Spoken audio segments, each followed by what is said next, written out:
Hello, soccer fans. Randy McKee here with Soccer 605. I'm here with Coach Chris Derry with South Dakota United, who's at the U.S. Club Regional Championships in Chicago. Coach, thanks for being with us. Oh, thanks for letting me come on, Randy. Hey, I'll tell you what, been watching your teams there at this regional competition this week, and looks like both of your teams are earning quite a bit of respect. They are. Our Pachuca Boys, tied 1, lost 2. They lost to Chicago Sockers right off the bat, 1-0. Tied a sub-team, Strikers FV Premier, 3-3, I believe. And then today dropped the heartbreaker to Shadow FC, 2-1. And, that game should have probably gone the other direction, but, it's kind of the way the soccer ball bounces every now and then. And then our Barca boys playing in the U17 division started off real strong with a 5-0 win on Friday, and then yesterday had to pull a rabbit out of the hat, so to speak, to come back from a 4-1 halftime deficit against Chicago Fire Juniors to earn a tie, which left us in actually a really good position today. As long as we took care of business, earned a tie or a win, we were going to move on to the championship round. And sure enough, the boys took care of business against a tough Central Illinois Soccer Academy team coached by the Bradley University coaching staff, and we took care of them 3-0 today. Wow, that's remarkable. The level of competition there at this tournament's been very good, and to see your guys, kind of regroup and come back from big deficits at the half times and stuff, kind of looks like maybe they're getting enough soccer under their belt now where they can really handle some of the tougher teams.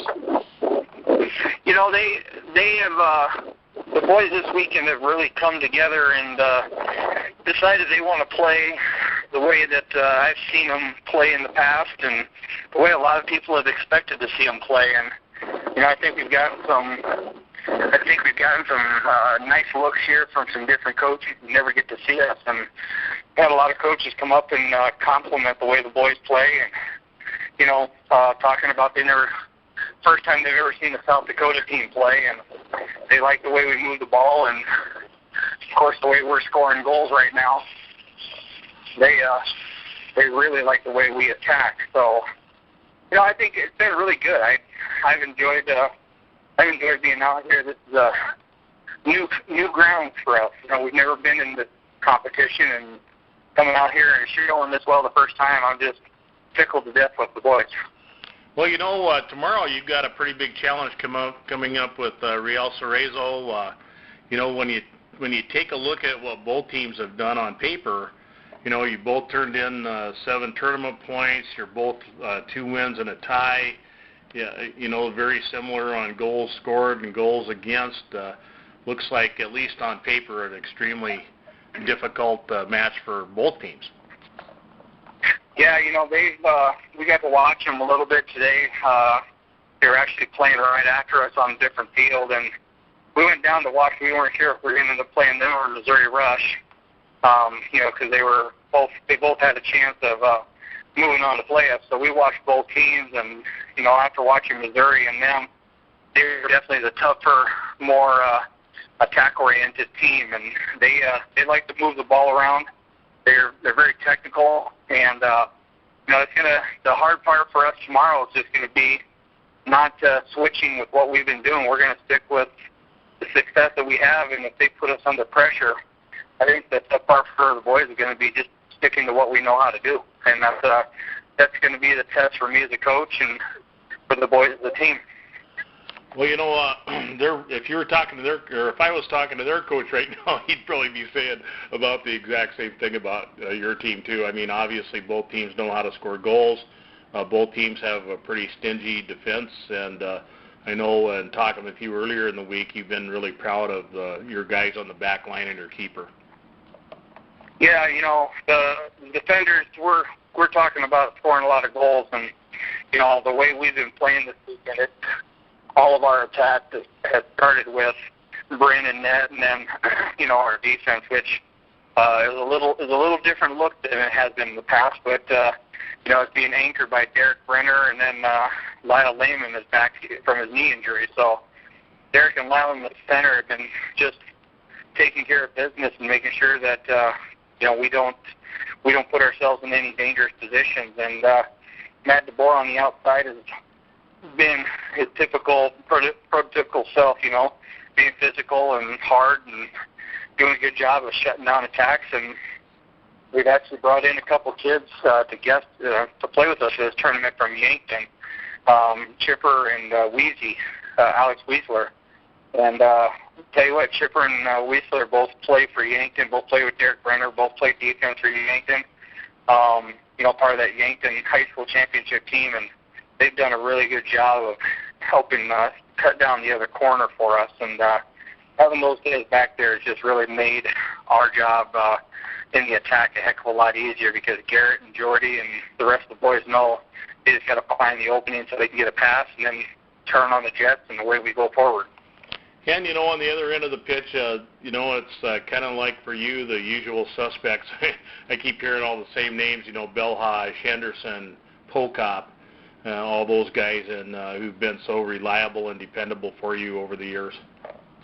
They have, and Maya Wills and Adam are both just on fire this weekend. Adam's got 4 goals, and Maya's got 3 goals this weekend. And between the two of them, they've just been beastly out here. They've been working. They've been making a lot of diving runs, a lot of diagonal runs, working off of each other really well. And a lot of the teams out here just aren't used to a couple strikers that got some pace and got some tenacity around the goal mouth. So the nice part is the defenders are all of a sudden starting to suck back because of Belhaj's speed. And that's just opening up all sorts of space in front of the defense for Jordy and Garrett to operate. And, when you leave, as you well know, Coach, with Jordy and Garrett, you give them a little bit of space to do something, and bad things can happen for the other team. And, that was shown today in the beautiful header goal that Garrett Polkup got.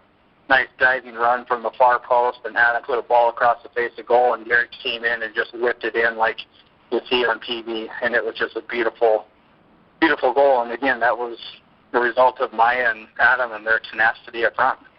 And that's one thing that everybody may not know at the start of a game against you guys, but you let Pokop and Henderson get knocking the ball around, and you got a lot of trouble there in the middle. You do, and those two have been playing together for a long time, and they're what I would consider probably a couple of the best center mids in the state and South Dakota.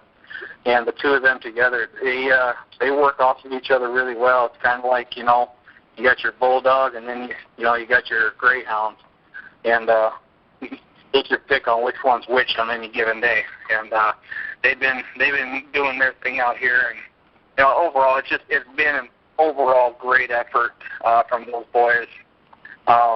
From top to bottom, side to side with this group. They've played really well, done everything the right way, and the result is tomorrow they got a chance to win this tournament and go on to the national tournament at a chance at a national championship. Well, your guys will be used to that thin air if they get to go down there. They were just down at the Riel showcase over Memorial Day, so they'll know pretty well what to expect when they get there.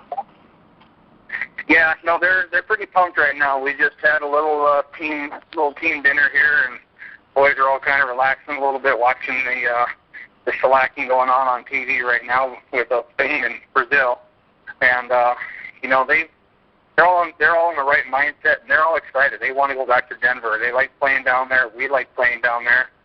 We've had a lot of success down there, and more importantly, we got a chance to do something that is a little bit special for our state, for South Dakota, representing at a tournament like this to win a national championship. And, we're feeling pretty blessed with this whole thing. And, it's kind of a really cool feeling right now with these boys doing what they're doing. And heck, next week, and July 10th, our girls are heading down to Florida for their chance at competing for a national championship in the President's Cup. So I think overall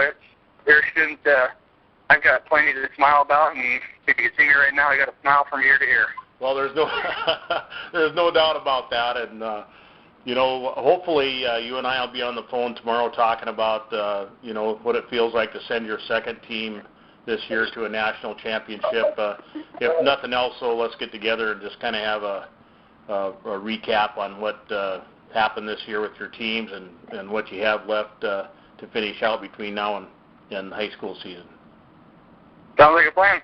Coach, best of luck to you and those Barcelona players tomorrow, and please keep us in the loop as the game goes along, and we'll be watching for your Facebook posts and your tweets. Sounds good. Thanks, Coach.